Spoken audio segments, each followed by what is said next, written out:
clear, but some not so much, because the big change in the overall forecast is just how much sleet and ice will mix in, and that could certainly be a higher impact, and that would raise the risk of power outages for this weekend. So it's still, regardless of what type of wintry weather we get, it's going to be significant snowfall of at least 4 inches. I've actually knocked that number down just a little bit from yesterday. That's still a decent snow, though.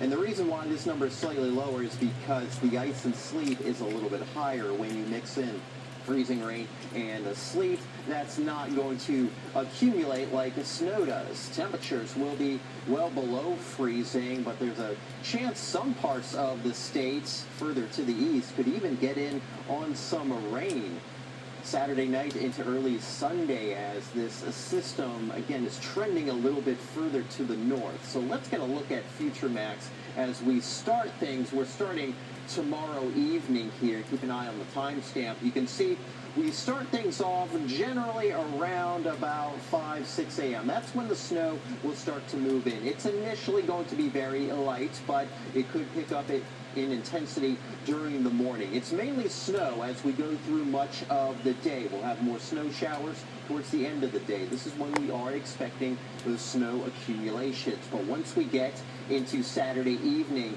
that's when we start to see more of a mix. The pink indicating sleet and freezing rain. Areas further to the north, mainly snow. This is where snow totals will be higher. From like Beaver Dam to Litchfield, E-Town over to Hardinsburg, snow totals will be a bit higher.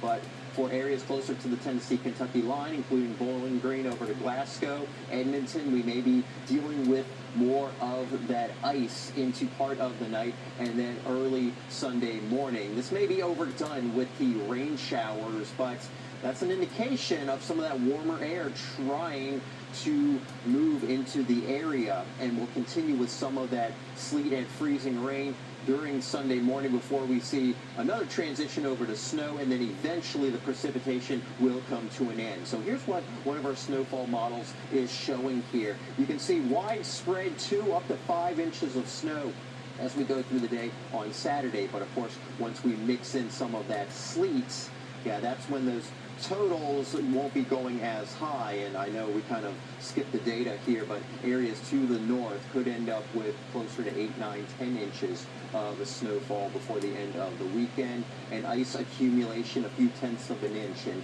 this could certainly be the more significant side of this winter storm as we do move through the weekend. Right now, though, it is obviously nice outside. We've got a nice quiet evening ahead for us. Those temperatures are currently in the 40s.